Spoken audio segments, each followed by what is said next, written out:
Hey YouTube, I'm going to do a little expose of my sump pump, my sump that I made, and you'll notice that the exit pipe down to the sump is producing a lot of noise. And that's because it is attached to a weir on one end, that has the slots in the top of it for the water to overflow into. And I think it's a lot of people would be very disturbed by the amount of noise that this tank is making right now, the operation of the sump, but I find it really soothing. This is a bedroom tank, and I've got this rack in the bedroom, and this sound that this sump is making will put me to sleep in a heartbeat. Now, that's the water coming down out of the weir, and you can see the level of the water in the tank. This may not be quite clear. We can focus it in a little bit. And you can see the bubbles in the line going down. And what it means is that the weir is not pulling in water fast enough to keep the flow of the water in the pipe completely water. It's sucking some air, and the weir is at a slight angle. And what is actually going on here is that I'm using that amount of air that's being sucked into that line as a way to adjust the water flow. Instead of having a valve, I've got this air being sucked in at certain intervals, and it reduces the amount of water.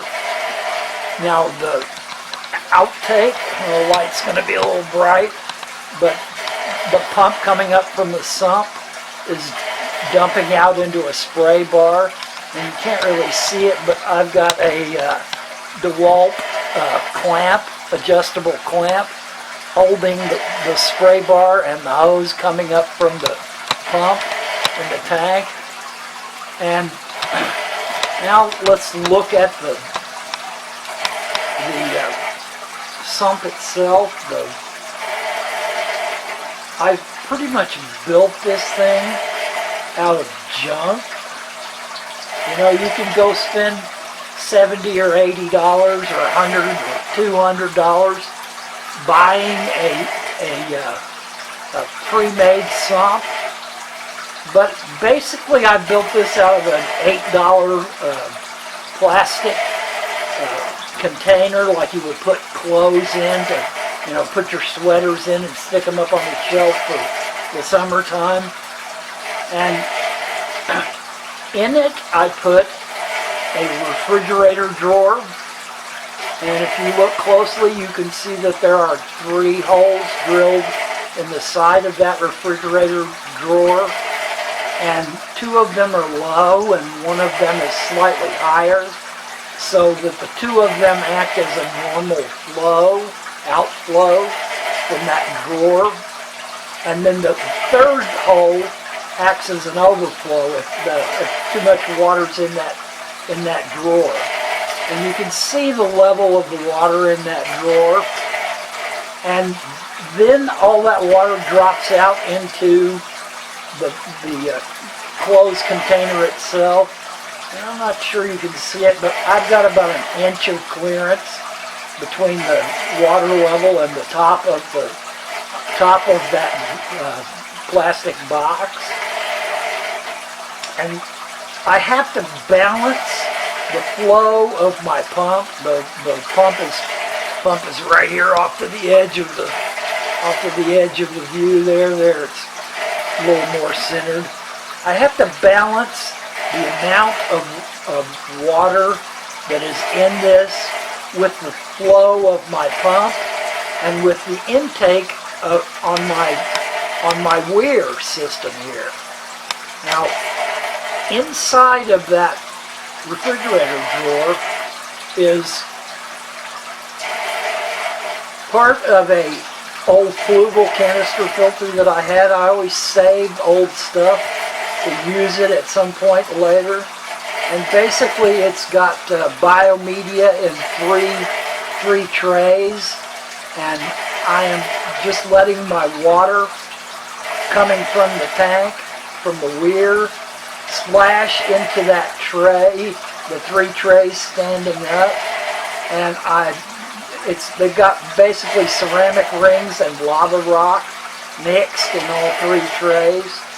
And so the water flow is not steady on top, but I have put a filter sock on top of that top tray, and it gives the water something that doesn't quite splash it so much. And then it spreads it out so that the filter media stays wet in that tray. And those trays are designed to drain down through the bottom, and so at the bottom water is coming out into the refrigerator drawer. I've also got 2 bags of zeolite, and those of you that are new to fish keeping may not know what zeolite is. It is a white rock that was used a long time ago in the 60s and the 70s and the 80s. That it came in those filter packs. When you buy a filter, you'd get some with charcoal in them and some with zeolite in them. And zeolite is basically a mineral that will absorb nitrate and absorb other heavy metals and impurities out of your water. And while it works really well for a little while, it will quickly get packed with that nitrate and those other impurities, and then it just basically becomes a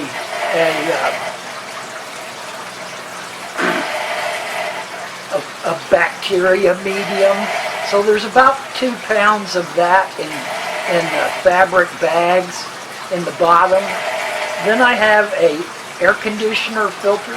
You can buy replacements for air conditioner filters that are made out of plastic and this fabric that doesn't break down in water. It's it's not real dense, but it's dense enough to stop heavy debris from going through. And the fabric itself also creates another space for bacteria to live.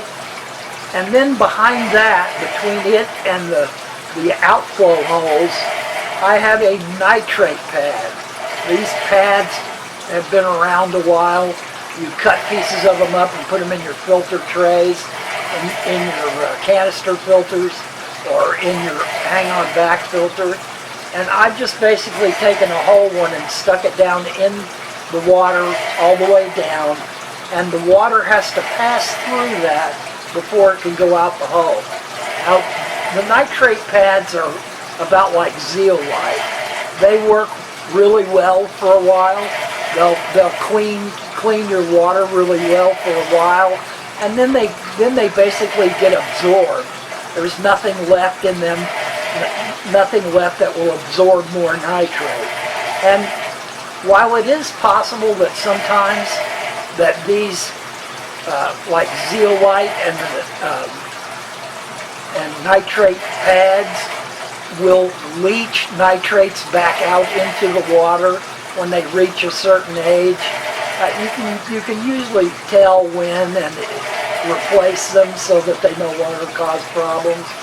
And also, if you were to try to make something like this, the way I've got this one made, I would warn you to add the little lid that you can just barely see that is sticking up out between the refrigerator tray and the plastic box itself and touching the bottom of that hose, because if you don't, that hose will back drip from where the water's coming out into the refrigerator drawer, and it will drip down on the floor and cause you to have a leak.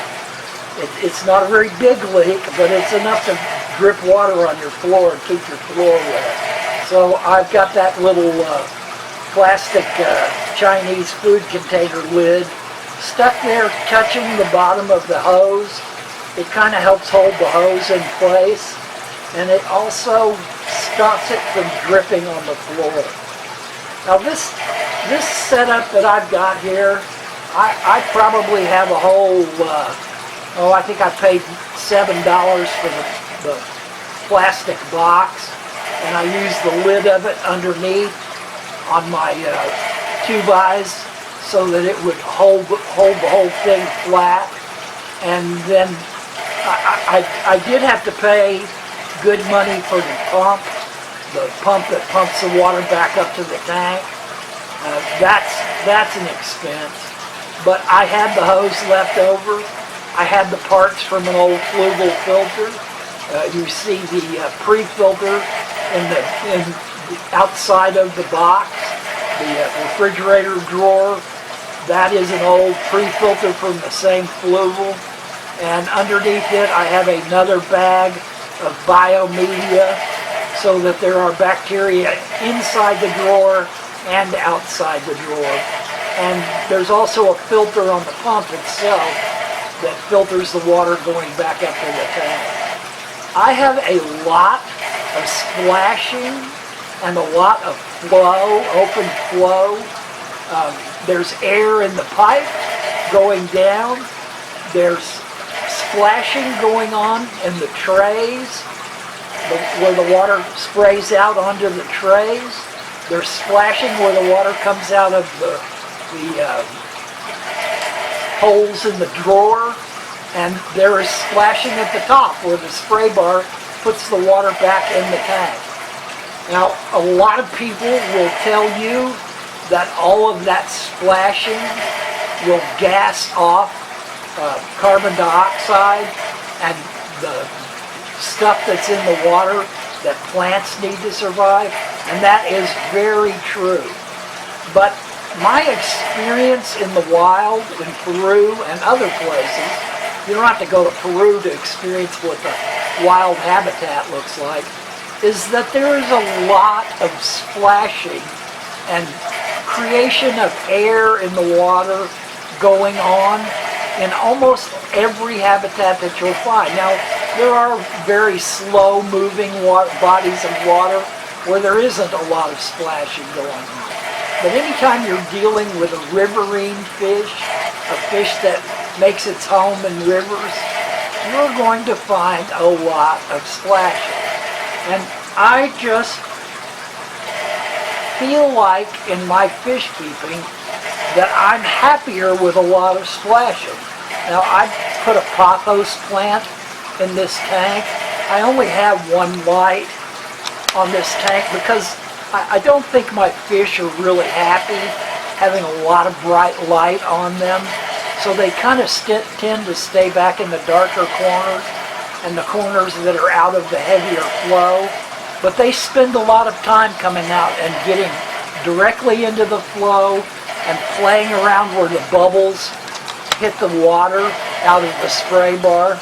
But I did add a pothos plant right here simply because I'm not seeing any breeding behavior from my nigricincus, the emperor tetras, and I wondered if maybe roots coming off of a pothos plant might give them the idea to scatter their eggs in those roots, because I think while there are not a lot of plants in the water in the wild in Peru, there are a lot of plants that grow beside the water and a lot of plants that grow up out of the water, and sometimes their leaves are down at the surface of the water and their roots are in the water, and I think that both of those offer places for these fish to